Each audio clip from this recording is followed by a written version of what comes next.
Hello. गुरुजी प्रणाम। प्रणाम प्रणाम प्रणाम। बोलिए सब बोलिए। साहिब। सत साहेब सत साहेब सत साहेब। गुरुजी मैं आपका वीडियो, मैं आप लिंक जो भेजा था उसको मैंने पूरा देख लिया है। कितने देखे? हाँ, मतलब 15-20 दिन से मैं लगातार दिन रात, जब तक सोता नहीं रात को तब तक भी देखता हूँ, दिन में पूरा देखता रहता हूँ, सुनता हूँ। बाप रे। लेकिन गुरुदेव एक प्रश्न था, अगर आपकी इजाजत हो तो पूछूं? बोलिए बोलिए। कोई बात नहीं, बोलो बोलो। गुरुदेव, ये जो सात सप्ताह धुन है, हम्म।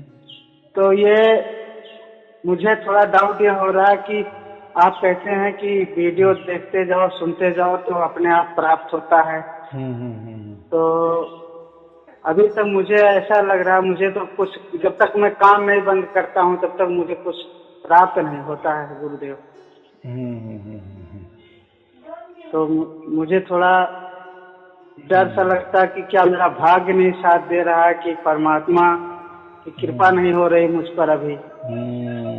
ऐसा लगता क्योंकि है। क्योंकि मैं बहुत थोड़ा परेशान रहता हूँ, दिमाग थोड़ा टेंशन में रहता है। परिस्थिति है जो टेंशन से मैं निकल नहीं पा रहा हूँ, शायद उस विचार की वजह से नहीं आ पा रहा है, मुझे सुनाई दे रहा है। तो आप, मैं सोचा शायद एकदम आपकी बात। दया कृपा हो जाए, आपका आशीर्वाद मिल जाए तो शायद परमात्मा दया करें। बात बराबर तो आप, है। कैसा है कि परमात्मा तो सबके पास ही है। हाँ जी, हाँ बराबर। जी, ये तो कण कण में है, हाँ ऐसा जी, कहते हैं ना हम। तो फिर हमारे अंदर भी बाहर भी है, हर हाँ जगह है, जी, आकाश में है, दाएं है बाएं है, हमारे खचाखच भरा है ना परमात्मा। क्यों? हाँ जी, हाँ जी, क्योंकि परमात्मा क्या कहते हैं, आदि अनादि, यानी हाँ वो जी, सबसे पहले वही था और हाँ अभी जी, भी वही है। सर्वप्रथम हाँ जी, वही है और अभी भी वही है, आदि अनादि। हाँ और जी, अनंत, अनंत किसको कहते हैं कि उसका कोई अंत ही नहीं है। हाँ जी, और ऐसा भी उसका एक अर्थ होता है अनंत का, कि अनंत काल से है वो, हाँ जी, यानी कब उसकी शुरुआत हुई वो भी मालूम नहीं। हाँ जी, प्रकट तो है वो, लेकिन कब से हो, उसका स्टार्ट कब है वो भी मालूम नहीं, इसलिए उसको आदि अनादि। और अनंत का मतलब यही होता है कि सर्वव्यापी। उसका हाँ अनंत जी, का मतलब क्या होता है, अनंत काल से, काल के दायरे में भी अनंत का ये हम कह सकते हैं कि अनंत काल से है। हाँ जी, हाँ जी, तो फिर वो कोई काल के दायरे में, समय के दायरे में नहीं आ सकता ना, उसको माप नहीं सकते हम, हाँ इसलिए जी, अनंत है। और दूसरा एक अनंत का ऐसा भी अर्थ है कि एकदम सूक्ष्मति सूक्ष्म है, हाँ जी, उसको भी हम अनंत कह सकते हैं। लेकिन उसके लिए और एक शब्द दिया है कि सर्वव्यापी। उसने हाँ सर्व जी, सभी को व्याप्त किया है, फिर हमारे पूरे 35 लाख ब्रह्मांड भी क्यों ना हो।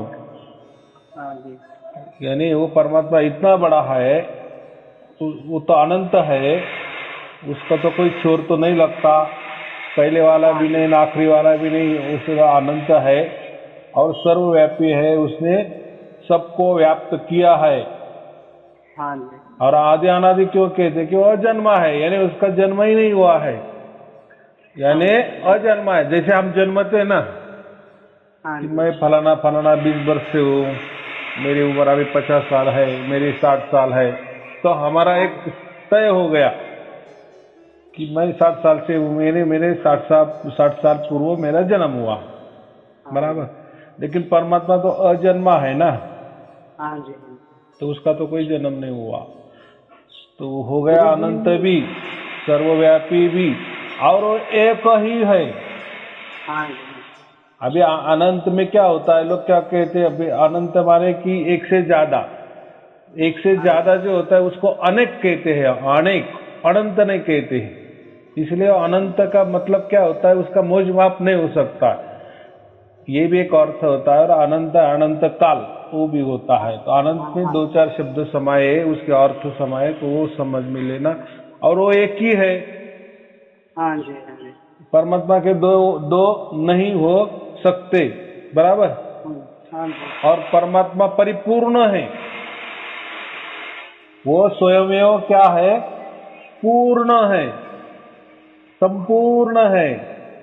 हाँ उसमें जी। हम समाये गए तो वो पूर्ण हो जाएगा, या हम उसके अंदर नहीं है तो अपूर्ण है, ऐसा बिल्कुल भी नहीं है। उसमें कुछ भी डालो तो भी वो पूर्ण है, उसमें से कुछ भी निकालो तो भी वो पूर्ण है, यानी अपूर्ण नहीं है।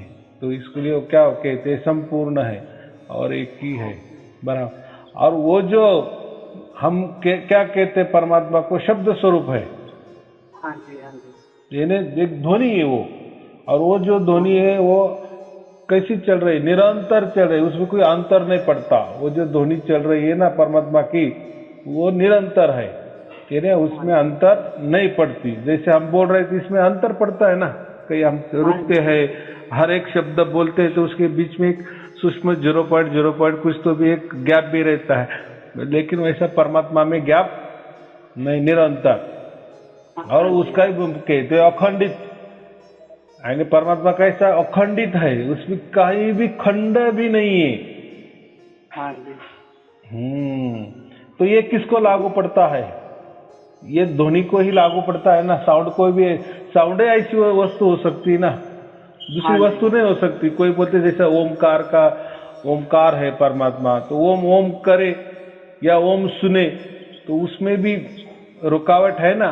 अ उ म एंड, अ से शुरुआत हो गई, उ बीच में है और म का एंड हो गया, ओम ओम ओम। इसमें भी अंतर है, अखंड नहीं है। या ज्योति स्वरूप कहो, ज्योति स्वरूप परमात्मा कहे तो क्या है, ज्योत हमें दिखती है, हाँ जी, हाँ जी, उसी शब्द अंदर अंदर दिखती है या बाहर दिखती है, ऐसा समझो। कोई बोलते हैं ना कि नहीं परमात्मा ज्योति स्वरूप है, मैंने ज्योति का दर्शन कर लिए, तो सरासर गलत है। कैसा, तो देखो, एक देखने वाले आप हो गए और एक ज्योत हो गई, दो हो गए, तो फिर किसने देखा ज्योत को, ज्योत को किसने देखा? हाँ बोलो। हमारा बचपन से ही प्रयास था कि परमात्मा के दर्शन करूं, परमात्मा कैसा होता है क्या नहीं। मैं बचपन से यही हमारी इच्छा, 20 साल हो गया मैंने नाम भी लिया था और भजन भी करता था। और उसके बाद यही बताया गया था, जिसके पास ज्योति और नाग होता वही पूर्ण संत होता है। मुझे ऐसे बताया गया था। मैं सिमरन करता था, 2-2, 3-3 घंटे बैठता था, क्योंकि जब तक शरीर में कोई तकलीफ होता है, डॉक्टर दवाई देता है, खा के उस दवाई से आराम होता है, तभी विश्वास होता है। लेकिन ऐसा कुछ हुआ नहीं। मैं गुरुजी अब आपसे क्या बताऊं, मैं बहुत दुखी हूँ, मानसिक भी, आर्थिक भी, हर तरह से परेशानी। और जगह जगह पे धोखा खाता रहा, ठोकर खाता रहा। गुरु का मतलब होता है, गुरु हमेशा कहता है कि हम तुम्हारे साथ हैं, लेकिन मुझे 20 साल हो गया, ऐसा कुछ आभास नहीं हुआ। लेकिन एक दिन मैं यूट्यूब पे मैं देखता रहता हूँ हमेशा कि हाँ, शब्द क्या होता है, नाद क्या होता है, सार शब्द क्या होता है, मतलब ऐसे प्यास रहती है जो ढूंढता रहता हूँ मैं जगह जगह। लेकिन एक दिन मैं अचानक ये आपका वीडियो में देखा, ये सार शब्द की ध्वनि है। मैं तुरंत उसको ऑन करके लगा के सुना, उसी दिन से मैं वीडियो देखता रहा। फिर एक दिन मैं आपको व्हाट्सएप पे लिंक दिया, आपने नमस्ते किया, तो आपने सारा वीडियो भेजा, मैं वो सारा देखता रहा। अभी ऑनलाइन जो हो जाता है वो भी मैं देखता हूँ, सब कुछ देखता हूँ। मैं 1-2 दिन मुझे आभास हुआ, धुन सुनाई दिया, लेकिन बीच में अचानक ऐसा लग रहा है कि अब जब तक मैं कान चाहे जरा सा ही बंद करूँ तभी वो आता है। और मतलब तभी ऐसा नहीं जैसे हमारे गुरु ने बताया था, पहले कीड़े मकोड़े की आवाज आएगी, घंटे शंख नाद, फिर वो 5 शब्द का धुन सुनाई देगा। और ऐसा कुछ नहीं है, बस एक हल्की सीटी जैसी लगातार मुझे यही सुनाई देती है। मैं कान बंद करता हूँ तब, और अगर शांत जगह में जाता हूँ कहीं तब भी वैसे ही। पर आप जैसे बता रहे हैं उस तरह मुझे हो नहीं रहा। मैं सोचा शायद गुरु जी का आशीर्वाद ले लूं तो शायद कुछ दया कर दें। तो देखो ना, मैं वही बता रहा हूँ। देखो कैसा होता है, अब जब हम कान बंद करते हैं ना, तो हाँ जी। हम प्रकृति में चले जाते हैं, काल हाँ के जी। अंदर चले जाते हैं, प्रकृति के अंदर ही चले जाते हैं ना। हाँ जी। हाँ जी। अगर देखो अभी आप ही बोलेंगे कि आप तो अभी कहा कि परमात्मा अंदर भी है बाहर भी हो तो सर्वव्यापी है, तो हाँ ठीक जी। है, आप बाहर की बात कर रहे हैं तो मैं अंदर की बात कर रहा हूँ, तो मेरा क्या गलती है? आप ही बोले कि परमात्मा अगर सर्वव्यापी है, अंदर भी है बाहर है, तो मैं अंदर झांकता हूँ, तो फिर परमात्मा का दर्शन क्यों नहीं होता? हाँ जी। बराबर कि नहीं? लेकिन ऐसा है ना, मैं अभी यही कहा कि लोग कोई बोलते हैं कि आपको ज्योति की प्राप्त हो जाएगी, जो देखने के बाद आपको वही परमात्मा होता है, वो देखना माने ही हमारा जन्म का, मनुष्य जन्म का सार्थक हो गया, परमात्मा को हमने देख लिया। लेकिन यहाँ मैं वही बोल रहा हूँ कि एक ज्योत होती है और देखने वाला होता है, हाँ जी, दो हो जाते हैं वहाँ। दो हो जाते हैं, तो परमात्मा तो एक ही है। चलो वो भी छोड़ दो, आपने कान बंद कर दिए, आंख बंद कर दी, आपको ध्वनि ही सुनाई दे रही है, बराबर। अभी यहाँ देखो, वो हो गया कान का विषय।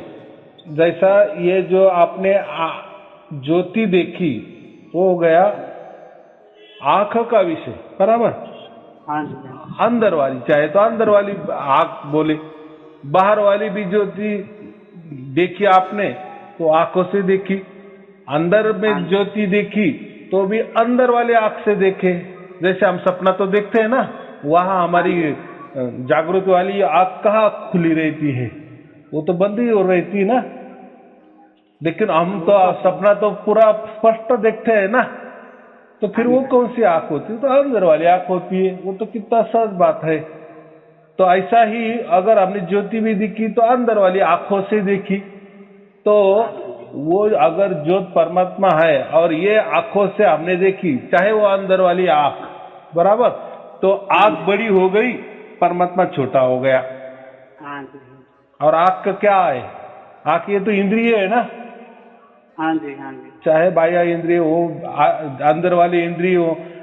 इस इंद्रियों से अगर, प्रकृति वाली इंद्रियों से अगर हम परमात्मा को देखने लगेंगे या परमात्मा दिखाई देने लगेगा, तो प्रकृति बड़ी हो गई, ये इंद्रिय बड़े हो गए, ये शरीर बड़ा हो गया ना फिर उससे, कि इससे हमने देखा। वैसा ही आप जो भी कहते हैं ना, आपके गुरु ने कहा कि बीच में आपको शंख की ध्वनि सुनाई देगी, तो शंख तो प्रकृति में भी है, इसलिए तो उसको शंख वाली ध्वनि का नाम दे दिए ना।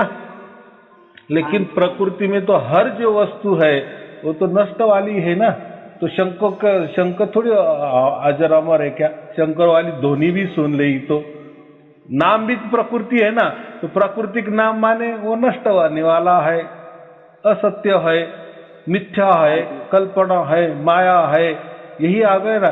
फिर शंख की ध्वनि लो, बिना की ध्वनि लो, बिना नाम भी देखो ना, नाम भी वैसे ही दिया है ना, प्रकृति वाले नाम है ना।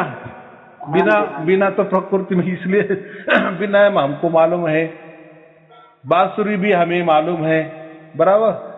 हाँ जी, परमात्मा तो अनाम है। हाँ, और आप अंदर में जो भी आप बोले ना कि मैं कान बंद करता हूं तो वो सुनता हूं, तो अंदर वाली कान आपकी सुन रही है वो, तो आ गए ना फिर कानों का विषय, बराबर के नहीं। लेकिन ये जो परमात्मा वाली जो धुन है ना, इसमें थोड़ी वैशिष्टता अलग है। उसमें क्या वैशिष्ट्य है, क्या अलगपना है? क्योंकि वो कान दबाने पर भी सुनाई देती है और बगैर कान दबाने से भी सुनाई देती है, यानी ऑल इन वन। यानी अंदर वाले, अगर आप बोले कि मैं कान दबाता हूं तो भी धुन मुझे सुनाई देती है, उसका मतलब क्या हुआ? वो आप अंदर वाले कान से सुन रहे हो, इसलिए वो सत्य ध्वनि नहीं है, परमात्मा की ध्वनि नहीं है, बराबर। अगर परमात्मा सर्वव्यापी है ना, तो फिर अंदर भी वह धुन सुनाई देनी चाहिए और बाहर भी सुनाई देनी चाहिए। उसके लिए इंद्रियों का विषय आना ही नहीं चाहिए। ये सार शब्द वाली जो ध्वनि होती है, उसके लिए कानों का बिल्कुल विषय नहीं होता, ना अंदर वाला कान ना बाहर वाला कान। लेकिन प्रकृति में क्या होता है, एक तो सुनाई हमको वो परमात्मा की, या आप बोले ना कि वो जो धुन आप सुन रहे हैं कान दबा के, फिर उसके लिए आपको कान दबाने पड़ते हैं, और अंदर वाला जो आपका कान है, अंदर वाला इंद्रिय है, उससे आप सुनते हो, बराबर।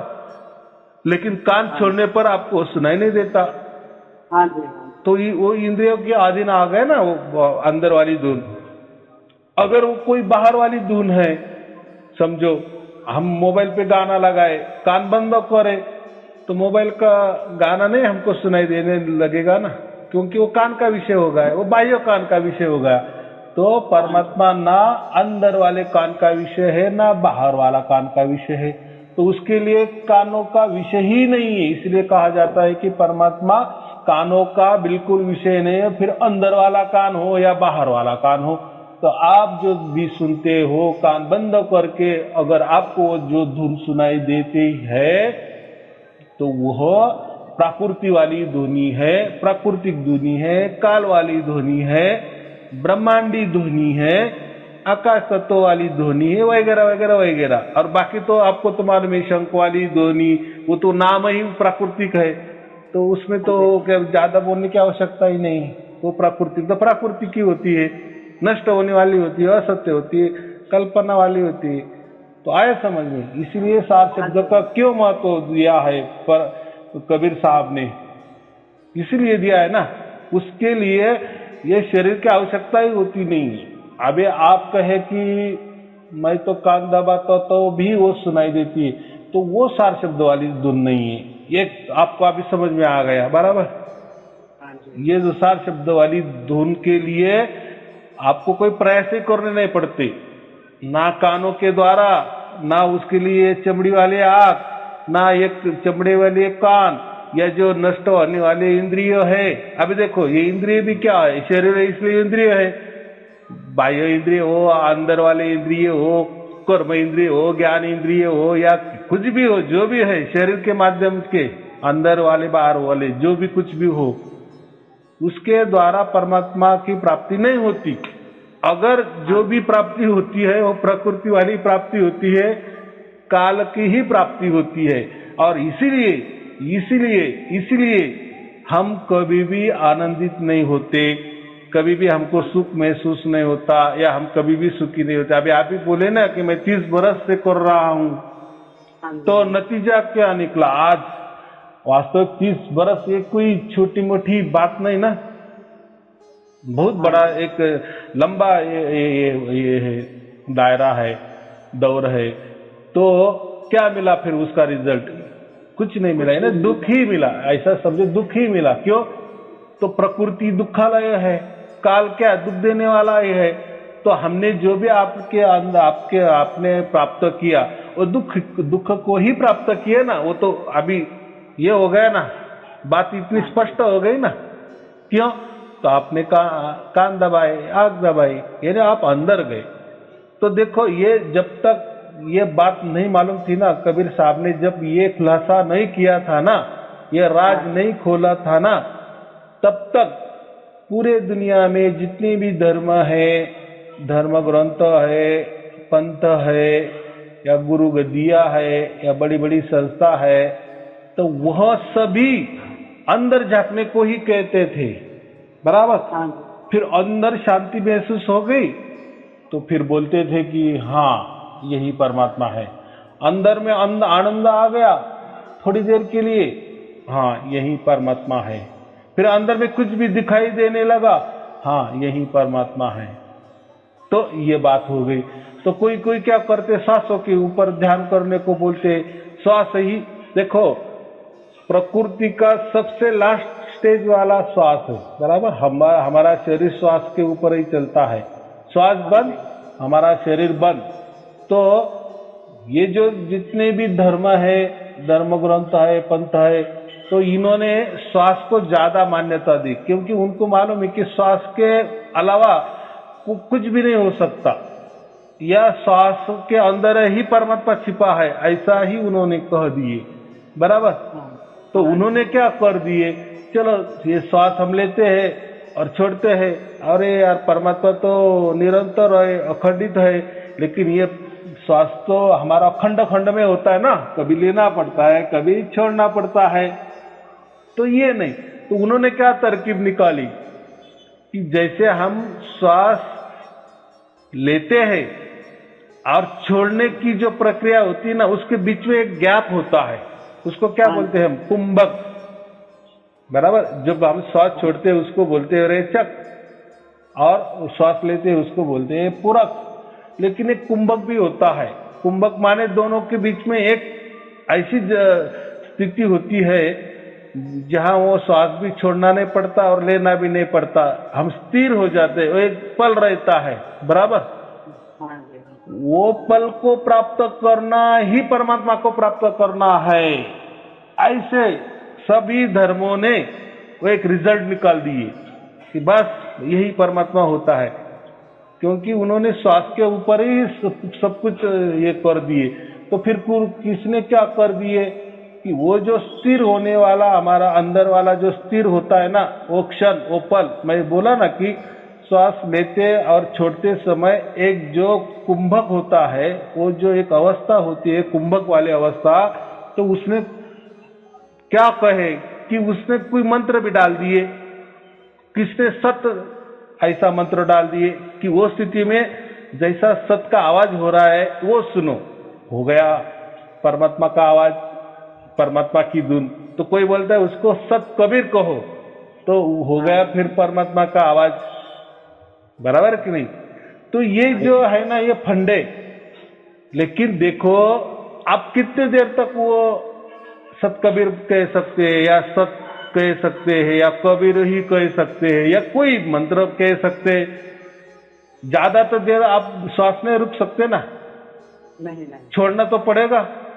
हो गया क्या खंड? फिर आपका वो शब्द में भी खंड आया कि नहीं? हाँ जी, हाँ जी। हाँ, देखो चर्चा में, प्रवचन में तो आप बराबर मीठी मीठी बातें करेंगे, अरे हम कहाँ श्वास की बात कर रहे हैं, हम तो श्वास के बीच वाला वो जो स्थिर होने वाला जो क्षण है उसकी बात कर रहे हैं। अरे हाँ, ऐसा क्षणिक परमात्मा होता है, जादूगर जैसा प्रकट हो गया, वो तो साक्षात्कार होगा एक प्रकार का, उसको हम एलाइनमेंट बोल सकते हैं।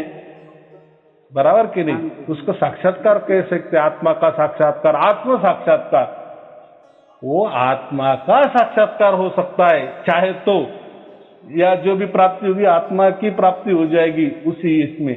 तो देखो सभी जितने भी धर्म है, धर्म ग्रंथ है, पंथ है, गुरु गद्दिया है, या बड़े बड़ी संस्था है, उन्होंने उसके ऊपर जो कुंभक में होता है ना, वो स्थिर बोलते, यही स्थिर परमात्मा है, यही गीता में लिखा है, यही बाइबल में लिखा है, यही कुरान में लिखा है, यही सब में लिखा है, वो जो स्थिर होने वाला है ना, वही असल में परमात्मा है, बस खोज ली। लेकिन कबीर साहब आए, उन्होंने कहा कि ये ऐसा गलत है, फिर उन्होंने श्वासों के विरुद्ध साक्ष्य, देखो उन्होंने श्वासों के ऊपर भी साक्ष्य लिखी, नहीं लिखी ऐसा नहीं। तो ये बाकी लोग क्या करते हैं, वही साक्ष्य उठाते हैं, देखो सत की बात ऐसी की है, सत कबीर की बात ऐसी की है, श्वासों के बारे में ऐसा ही लिखा है, श्वास लेते वक्त ये कहना है, श्वास छोड़ते वक्त वो कहना है, जब स्थिर श्वास होता है तो उसमें ये कहना है, मन में मन।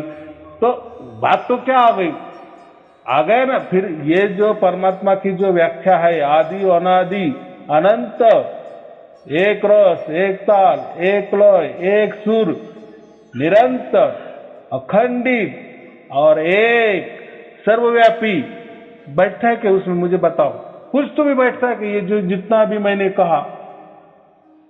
नहीं बैठता ना? नहीं बैठता। हाँ, तो लेकिन फिर उन्होंने क्या कह दिए, जो भी गुरु कोई ज्योति की बात करता है तो वो कहता है कि परमात्मा ज्योति स्वरूप है। जैसा एक हाथी होता है ना, हाथी, और चार अंधे लोग जाते हैं, वो उनको हाथी हाथों से वो उनको दिखता है, तो जो भी अंधे ने वो जो हाथी का पाव को स्पर्श किया ना, तो वो क्या कहता है कि परमात्मा खंबे जैसा है। बराबर, किसी अंधे ने उसका हाथ लग गया कान को, हाथी के कान को, तो क्या बोलता है, हाथी सुपड़े जैसा है। हाँ जी, हाँ जी। यानी जिसको भी स्पर्श किए बस उसने कह दिए कि परमात्मा ऐसा है। तो यही बात होती है। हाँ, यानी जो ज्योति की बात करेगा तो वो ज्योति स्वरूप परमात्मा बताता है, बराबर। कोई ओम की बात करता है तो वो ओम की बात बोलेगा, ओम ही ओमकारा ही है, ओम स्वरूप ही परमात्मा है। तो हमें यही कहना है। तो ये सब देखा कबीर साहब ने, तो फिर ये बताया कि ये व्याख्या में सिर्फ और सिर्फ यही शब्द ही बैठता है। तो देखो अभी ये शब्द सबको प्राप्त हो गया है। अभी चलो आपका यह है कि मुझे सार शब्द की प्राप्ति क्यों नहीं हो रही है, तो वो भी हो जाएगी। देखो अभी यहाँ इस नतीजे तक तो आ गए। तो मैं क्या कहता हूँ हमेशा कि आप वीडियो देखते जाओ, अभी बहुत सारे लोग ऐसे बोलते हैं कि ऐसा कैसा क्या वीडियो देखने से परमात्मा की प्राप्ति होती है। तो देखो परमात्मा तो प्रगट ही है, वो तो सबके अंदर बाहर भी है, सर्वव्यापी है ना। लेकिन सर्वव्यापी होने के बावजूद भी आप तो उसकी महसूस नहीं कर सकते ना, आपको महसूस नहीं हो रहा है ना। जब तक आपको महसूस नहीं होता तब तक आपको उसके ऊपर विश्वास नहीं होता, बराबर के। और जब विश्वास हो जाता है ना, तो फिर आदमी को ये हो जाता है। तो विश्वास क्यों नहीं होता, तो हमने क्या किया होते, अभी समझो आपके 30 साल 40 साल इसमें गए हैं परमात्मा ढूंढने को, तो आपने बहुत सारे गुरु किए होते, बहुत सारी संस्था में आप गए होते हैं, बहुत सारे धर्म का अभ्यास किया होता है, बहुत सारे पंथों का अभ्यास किया होता है। तो फिर परमात्मा के बारे में सभी कुछ अलग अलग करते बोलते हैं ना। देखो कोई भी धर्म हो, वो जो भी धर्म ग्रंथ निकालते हैं तो वही उनके अनुसार हमारा धर्म ही सर्वश्रेष्ठ है, और हमारे धर्म ने ही परमात्मा के बारे में सच कहा है, बराबर। और ऐसे सभी धर्म वाले कहते हैं कि हमारा धर्म श्रेष्ठ है, हमने ही परमात्मा को खोज निकाले है या उसके बारे में वर्णन किया है। हमारे जैसे वह वर्णन किसने नहीं किया है। हमारे वर्णन वो हमारे जो पहले पूर्वज थे उनको ऐसा मिला, ऊपर से स्रोत से वो आया, फिर उन्होंने लिखा वगैरह वगैरह वगैरह, वो बहुत सारी बातें मैं इतना नहीं कहूंगा। तो देखो अगर ऐसा होता तो फिर कोई धर्म को नहीं मानता, फिर ये धर्म छोड़कर लोग दूसरा धर्म करते ना। लेकिन वो जो लिखावट होती है धर्म ग्रंथों की, वो ऐसी होती है कि उसमें वो कहते हैं कि इसमें ही परिपूर्णता है, इसमें हमने पूरा परमात्मा दिखा दिए है, बता दिए है, बाकी की कोई आवश्यकता नहीं है। तो लोग क्या करते हैं, उनका ही धर्म ग्रंथ पढ़ते हैं ना, फिर वही वो एडिक्ट हो जाते हैं, ऐसा समझो। फिर उनको उनका धर्म ही अच्छा लगने लगता है ना। हाँ, लेकिन जब वो दूसरे धर्म का जब अभ्यास करेंगे ना, तब उनको लगेगा अरे यार हमारे धर्म से तो ये श्रेष्ठ है। अगर उन्होंने तीसरे धर्म का अभ्यास किया ना, फिर उन्होंने जो पहले वाले दो धर्म का अभ्यास किया ना, वो गलत लगेगा, ये तीसरा अच्छा लगेगा। फिर चौथे का करे तो चौथा अच्छा लगेगा, क्योंकि हर धर्म में परिपूर्णता है, इसलिए हर धर्म टिके हुए हैं, बराबर, कोई किसमें नहीं जाता।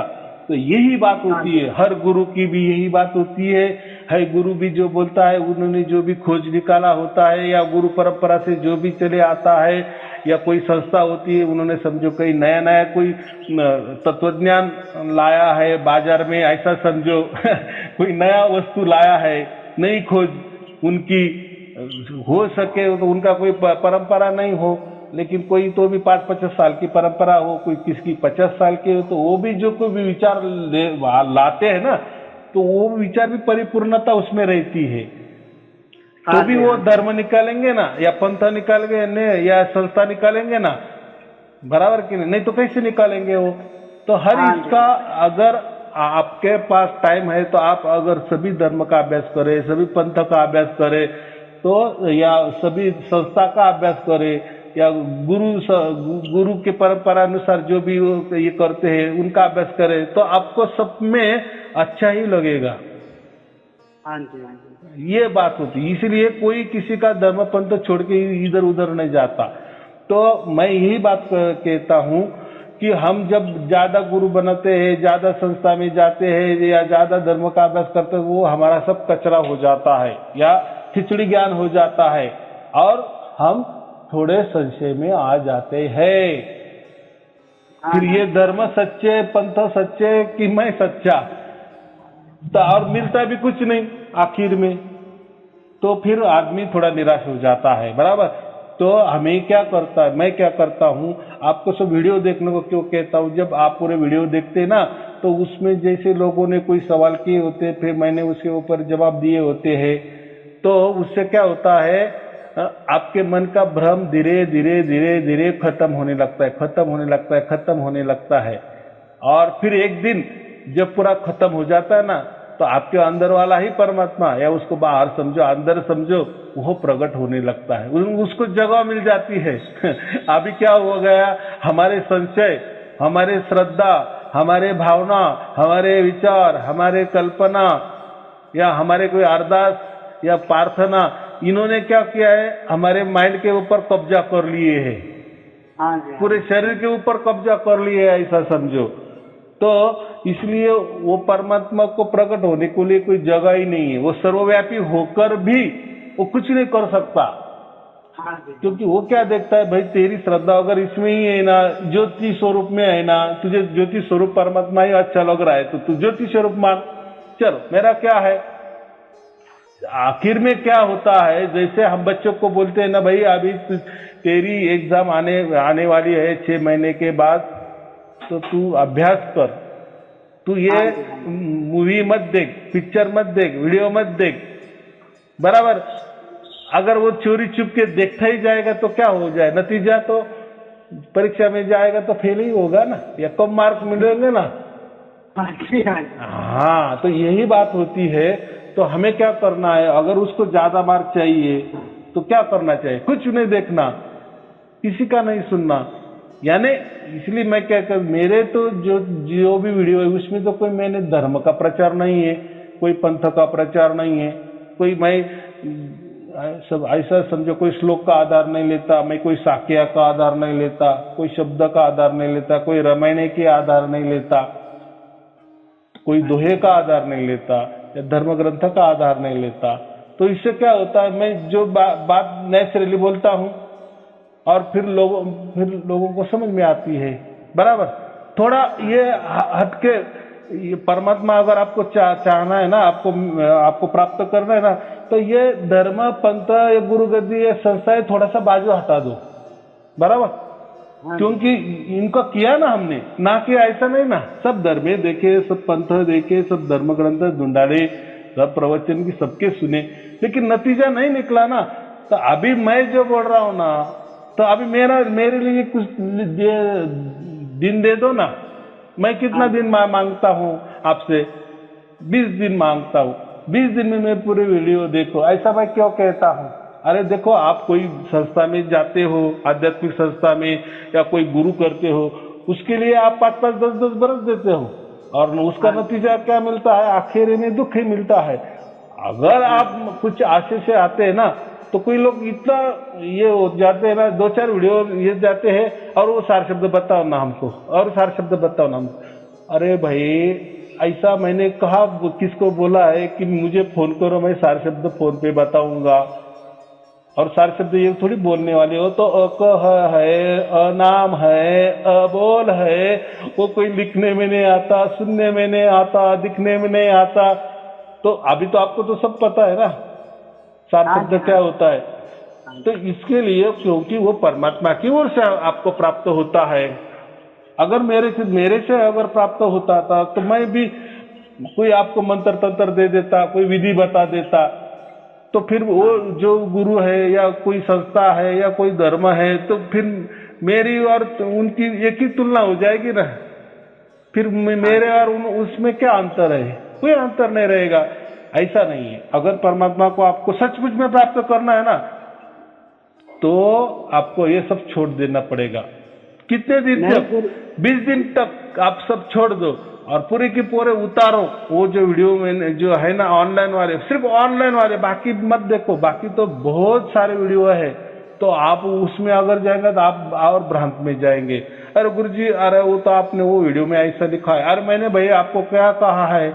आप बोले ना कि मैं आपके सब वीडियो देखता, तो मैंने चिल्ला चिल्ला कर कहा। तो सिर्फ ऑनलाइन वाले वीडियो जहां दोनों हम बात कर रहे हैं ना, वही वीडियो देखो। उसमें क्या होता है, वही जो हमारी भ्रांति है ना, जो संशय है ना, वही मैं मिटाने की बात करता हूँ। जब आपके संशय जीरो हो जाते ना, बस परमात्मा का जो कृपा दृष्टि का फ्लो है ना, वो बराबर प्रकट होने लगता है।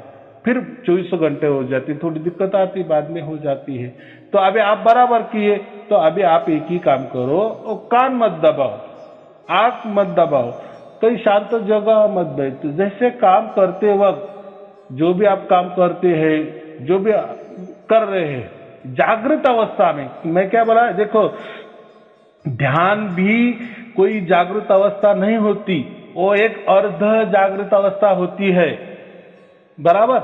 और एक स्वप्नावस्था में तो उसमें तो पूरा जागृति तो नहीं होती, क्योंकि स्वप्न में हम ऐसा नहीं समझते कि मैं सपना देख रहा हूं, उसमें तो जागृति अवस्था जीरो हो जाती है, बराबर।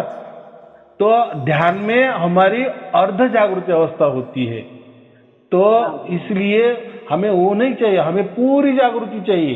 पूरी जागृति माने क्या? ध्यान में नहीं बैठना, बराबर, कुछ कान नहीं दबाना, यानी शरीर का कोई विषय नहीं लेना।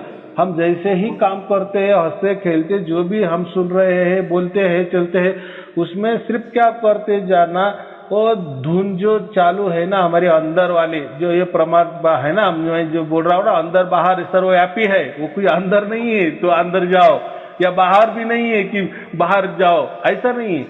परमात्मा ये दोनों के अलग ही है। इसलिए हम क्या बोले कि वो अंदर बाहर, जैसे हवा कैसी है, हमारे अंदर भी है और बाहर भी है कि नहीं? तो हम बाहर वाली हवा, अंदर वाली हवा ऐसा नहीं करते ना, है। जैसे ये आकाश का उदाहरण ले लो, खाली जगह, अंदर भी खाली जगह और तो बाहर भी खाली जगह है, तो वैसा ही वो परमात्मा है। लेकिन वो जो खाली जगह है, तो उसमें तो आपको क्या महसूस होने वाला है? कुछ महसूस नहीं होता। जैसे आपके अंदर भी हवा है, बाहर भी हवा है, क्या महसूस हो रहा है? वो नहीं महसूस होता ना। लेकिन कबीर साहब ने यही बताया कि ये आपको परमात्मा महसूस होता है, और वो करके दिखाया उन्होंने। नहीं तो इसके पहले सभी धर्म ग्रंथ समझो, धर्म पंथ, ये गुरु समझो, ये इन्होंने क्या समझे थे कि परमात्मा सिर्फ है, हवा जैसा है, खाली जगह जैसा है। अभी खाली जगह है समझो, निर्गुण निराकार, तो वो क्या जानने वाली चीज है, बराबर। लेकिन पर बताते हैं कि है पर कोई जान नहीं बताया। परमात्मा सिर्फ है करके है, क्या करना है हमें उससे? लेकिन ऐसा करने से क्या होने वाला है? मैं अगर आप कहीं ये रहने, आपको अगर पास पैसे नहीं है, मैंने कहा अरे आपके पास 1 करोड़ रुपए है, कोई चिंता की बात नहीं, है। अरे आप बोलेंगे ऐसा कैसा मैं कल्पना करूं कि मेरे पास है? अरे नहीं है मेरे पास, मैं क्या बोलूं? अरे है, तू बस तू सोच समझ के चल, बराबर कि नहीं? लेकिन ऐसा नहीं होता। सचमुच में पैसे चाहिए, वैसा ही परमात्मा के बारे में चाहिए ना, कि बस वो खाली जगह उसको परमात्मा बोल दो, हवा को परमात्मा बोल दो, वो परमात्मा निर्गुण निराकार है। यानी वो ऐसे बताते हैं कि वो है, लेकिन वो हम जान नहीं सकते, उसकी महसूस हम नहीं कर सकते, बस वो है, लेकिन है। ये बता दिए गुरु लोगों ने, ये बता दी। इसको बोलते कि ये आत्मज्ञान हो गया, कि परमात्मा है, बस आत्मज्ञान हो गया। ये बराबर है। हाँ बोलो। वो लोग तो ऐसा विधि बताते थे कि 3 घंटा रोज बैठो, 24 घंटे में 3 घंटा निकालो, जब तक पूरा शरीर आंख के ऊपर तक सुन नहीं होता, तब तक परमात्मा का दर्शन नहीं होता है। मतलब बहुत सारा कष्ट, इतना तो इंसान कभी कर ही नहीं सकता, पूरा शरीर सुन करके फिर ऊपर जाना। देखो इतना कष्ट, देखो ये कष्ट लेकर जिन्होंने लोगों ने ऐसे बैठ के कष्ट लिए है ना, उनका मानसिक संतुलन देखो। आप कोई डॉक्टर के पास जाओ, उनका ट्रेस चेक करो, उनकी मानसिक अवस्था चेक करो। अरे ये शरीर है, उसकी भी क्यों तो भी कैपेसिटी है, अगर उसको आप आध्यात्म के नाम पर उसको क्या बोलते तकलीफ देंगे तो शरीर को एक दो विद्रोह करेगा ही ना। उसको क्या बोलते हैं हम, मानसिक संतुलन खो जाता है फिर एक दिन नए शरीर का। क्योंकि जो नहीं करना है बैठा है परमात्मा प्राप्त होगा, बैठो कान दबाते रहो सुनते रहो ऐसा करो वो करो। अरे देखो आग भी दबाए ना कुछ तो भी दिखने वाला ही है, वो तो नेचुरल है। कान दबाए ना कुछ तो भी सुनने में आने वाला ही है, वो तो नेचुरल है। अरे ये नेचुरल बातें यानी ये नैसर्गिक बातें या प्राकृतिक वाली बातें या काल वाली बातें आप हमें दे रहे हो और वो ये बेचारे शरीर को इतना एक करे खपा रहे हो 4-4 घंटे 5-5 घंटे। और वो तो ऐसे कहते हैं कि नहीं हमारे गुरुजी तो 18-18 घंटे बैठते थे, ऐसे भी कहने वाले लोग हैं। बोलो अगर 18 घंटे कहने तो आदमी रहेगा क्या? अगर एक जगह स्थिर रहने रह जाएंगे आप तो आपका क्या? अरे आपके बाद में ये हाथ पांव लूले लंगड़े हो जाएंगे, ये मालूम है आपको, पोलियो जैसे हो जाएंगे, आप कुछ काम के नहीं रहेंगे। क्या परमात्मा ये बोल रहा है ऐसा करो मैं मिल जाऊंगा, इतना कष्ट से मिलता है? अरे यही बात तो कबीर साहब ने कह दी कि परमात्मा ये सहज में मिलता है, यानी ये तरीके से नहीं मिलता, ये प्राकृतिक तरीके से तो बिल्कुल नहीं मिलता, वो सहज है, यानी उसकी ओर से उसकी मर्जी से वो प्राप्त आपको करता है। बस उसके लिए आप तैयारी करो। तैयारी क्या करना, बस आएगा, इंतजार करो आएगा। यानी वही पुकार, अंदर से पुकार, आत्मा की पुकार करो, आत्मा की ये करो तो फिर वो बराबर वो पहचानता है कि नहीं मेरा बच्चा मुझे पुकार रहा है। बराबर। ये मैं जो कहता हूं ना कि तरकीब कि आपके आत्मा वाली जो धुन है ना ऐसी वैसी जैसी भी हो उसको सहज सुनने की कोशिश करो। उसके लिए कोई कान मत दबाओ, आंख मत दबाओ, सहज सुनने की कोशिश करो। फिर चाहे वो आए ना आए, लेकिन एक बार आपको मालूम पड़ गया ऐसी ऐसी धुन है, उसके लिए मैंने कैसेट भी बनाई है कि ऐसी धुन होती है आपके अंदर। एक डुप्लीकेट मैंने धुन बनाई ना, उसकी थोड़ी सी 19-20 जैसी वो धुन आपको पहचान के लिए मैंने बताई है, पहचान कैसी होती है वो धुन। बस वही धुन आप क्या करें, काम करते वक्त सुनने की कोशिश करें, जागरूक अवस्था में सुनने की कोशिश करें तो उसमें सहज में फिर वो आए ना आए। लेकिन देखो आप जैसे कोशिश करेंगे ना, काम भी करते जाएंगे और टटोलते रहेंगे, यार ऐसी धुन आ रही है क्या, ऐसी धुन मुझे कानों के आसपास तो ना मस्तिष्क के आसपास तो आ रही है क्या नहीं। तो एक दिन ऐसा होता है उसका दायरा जैसा जैसा बढ़ते लगता, अरे हाँ कल मुझे सुनाई दे रही, आज नहीं सुनाई दे रही। लेकिन फिर अगले दिन क्या होगा, फिर वो 2 घंटे आएगी, फिर 4 घंटे आएगी, फिर ऐसा उसका दायरा फिर कभी कम कभी ज्यादा, कभी कम कभी ज्यादा। लेकिन जैसे सहज में आपको ये हो जाएगा ना, उसकी आदत गिर जाएगी ना, तो वैसा ही वो सहज परमात्मा है ना, उसको सब समझता है, फिर वो सहज को सहज प्राप्त कर लेता है। क्योंकि हम यहाँ अटके हैं तो उसको वहां से आना पड़ता है हमारे लिए। इसलिए हम क्या कहते हैं कि सागर बुंद होके हमारे पास आया, तो वही परमात्मा हमारे पास आता है और हमें खींच लेता है। फिर हम उसके जैसे ही वो सहज हो जाते हैं, यानी वो जो धुन है हमारी एकदम समतल हो जाती है, 24 घंटे हो जाती है, निरंतर हो जाती है, अखंडित हो जाती है। इतना सहज फार्मूला है, बराबर। और यही कबीर साहब ने बताया, इसको ही सहज समाधि बोलते हैं और इसको ही सहज योग बोलते हैं। बोलो गुरु जी, जैसे अभी हमें सुनाई नहीं देता तो जो आप ये डुप्लीकेट धुन बनाए हैं, क्या इसको मोबाइल में लगा के सुन सकते हैं? देखो अभी आपका अभ्यास बहुत ज्यादा हो गया है, आपको धुन कैसी होती है ये समझ में आया है ना। जो मैंने वो डुप्लीकेट धुन क्यों बनाई है, जिसको धुन के बारे में मालूम ही नहीं है कि क्या होता है, कैसा आवाज होता है वो। अभी कोई लोग बोलते झिंगुर जैसा आवाज, देखो झिंगुर जैसा आवाज, झिंगुर आवाज नहीं कहा, झिंगुर कीड़े का आवाज नहीं, झिंगुर जैसा। जैसा माने क्या, पूरा की 100% वैसा की वैसा नहीं, लगभग क्या बोलते हैं, झिंगुर जैसा आवाज करने लगता है ना, वो स्टॉप नहीं होता, बराबर। वैसा ही परमात्मा का आवाज होता है, वो निरंतर अखंडित होता है। जैसा वो झिंगुर कीड़ा बसता है ना, तो उसमें गैप नहीं रहता, हालांकि गैप तो आता है, हमको मालूम है, कभी वो बंद भी होता है 1 आधा घंटे में वो, लेकिन वो समझाने के लिए कहा है कि झिंगुर जैसा आवाज होता है। एक्चुअली जब हमें वो प्राप्त हो जाता है तो हमें समझता है कि ये झिंगुर जैसा भी नहीं, थोड़ा अलग ही है। लेकिन झिंगुर वो जो आवाज करता है वो निरंतर करता है, अखंडित करता है ना, तो इसलिए उसका उदाहरण दिया है। तो लोग क्या करते हैं, वो झिंगुर जैसा आवाज करते हैं ना, वैसा आवाज आना चाहिए, ऐसा नहीं, झिंगुर जैसा।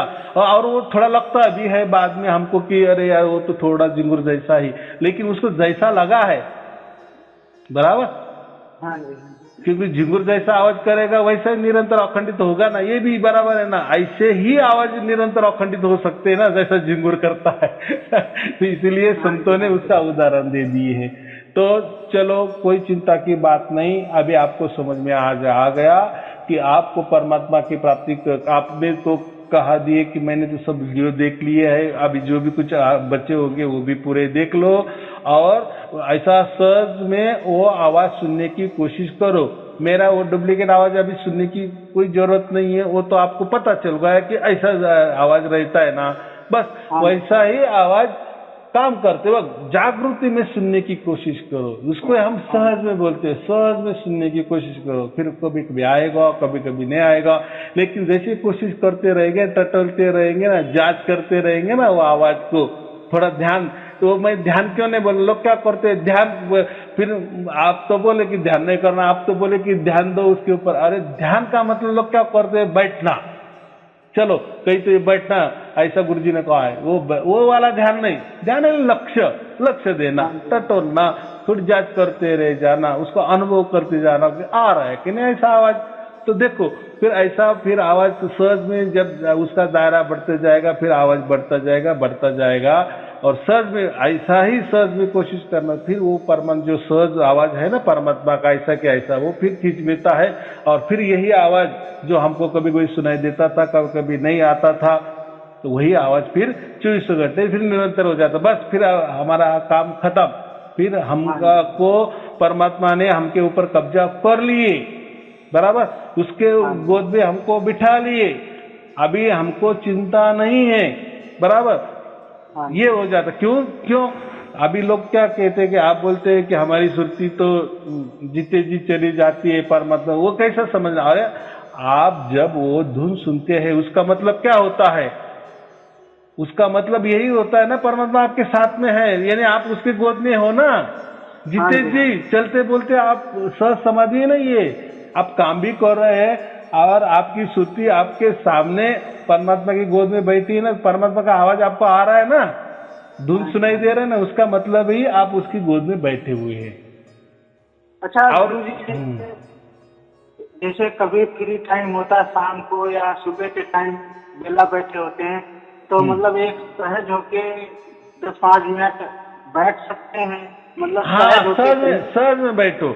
उसके लिए कोई ऐसे जैसे हम खाना खाने बैठते हैं मांडी बिंडी करके, ऐसा नहीं, सहज में जैसे मस्त पैकी पाव पसारे, ऐसे हंसते खेलते, कोई गाना सुनते, किसी से गप लगाते या नहीं भी लगाते, तो खुली आंखों से कोई विचार कर रहे हैं, और वो भी हम समझ रहे हैं कि दुना रहे कि नहीं, ऐसा। उसके लिए ज्यादा ये नहीं करना, जितना सहज में ढूंढने की कोशिश करना ना, सहज में जागृति, उसको जागृति बोलते हैं। क्योंकि वो जरा सा सुनाई देता है तो ये मतलब अपने आप ही सुरती तुरंत उधर को भाग जाती है, तुरंत उसको पकड़ती है, अगर जरा हल्का सा आता है तो तुरंत वो खींच लेता है। एकदम बराबर। नए में थोड़ा तकलीफ होगी ना, नए तकलीफ माने वो आएगी नहीं आएगी, सुनाई देगी नहीं देगी, लेकिन हम उसका पीछे लगना माने जागृति में जागृत रह के वो सुनने की कोशिश करते जाना। देखो वो होगा, देखो लाखों लोगों को हो गया ना, वो ऑनलाइन में तो वही तो लोग बताते हैं ना। देखो किस तो वीडियो एकदम छोटे होते हैं, ऐसे तो फिर वीडियो निकाले तो मैंने हजारों के ऊपर जाएंगे वीडियो। वो तो थोड़ी सी बात करते हैं और धन्यवाद करते हैं कि हमें परमात्मा की प्राप्ति हो गई, आपके बताए अनुसार धन्यवाद, बस हो गया। तो ऐसे बहुत सारे लोगों को, इसलिए हम कहते हैं कि लाखों लोगों को प्राप्त हो गए। तो आप भी देखो उनके जैसे ही भी है ना, जब आपको प्राप्त हो जाएगा फिर आप भी मुझे वापस फोन करेंगे और बताएंगे। अभी तो देखो आपका बराबर चल रहा है, लेकिन आपका इतना ही थोड़ा सा मिस्टेक हो गया है कि आप कान दबाते हो, तो कान नहीं दबाना, यही कह रहा हूं। अर्ध जागृति में सुनना ही नहीं, ध्यान करना ही नहीं। ध्यान माने अर्ध जागृति। फुल जागृति में, पूर्ण जागृति, सार शब्द ये क्या है? संपूर्ण जागृति है। सार शब्द क्या है? ये तो हमारी पूर्ण जागृति है। उसको ये जो महाजागृति में हम बोले, महाजागरण है एक प्रकार का। परमात्मा साक्षी मैंने हमारे साथ में जो हम बोलते हैं ना, हमारे संग है ना, तो वह हमारी असल में असली जागृति है। और देखो वो जीते जी हम वो असली जागृति में आ जाते हैं, यानी वो असली जागृति में हम वो ये जागृति भी जो हमारी हम चल रहे बोल रहे हैं ना, ये हमारी प्रकृति वाली जागृति, वो भी हम उसको भी देखते हैं और खुद हम महाजागृति में स्वयं में बैठे हुए होते हैं। उसको हम कहते हैं कि परमात्मा की गोद में हम बैठे हुए हैं। देखो फिर ये जागृति लोगों को ये महाजागृति भी मालूम नहीं है। महाजागृति माने ही सार शब्द है, वही परमात्मा है समझ में?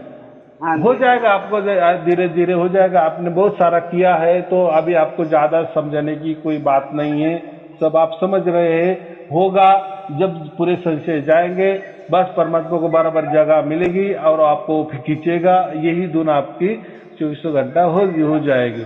चलो ठीक है, और कोई पूछना है?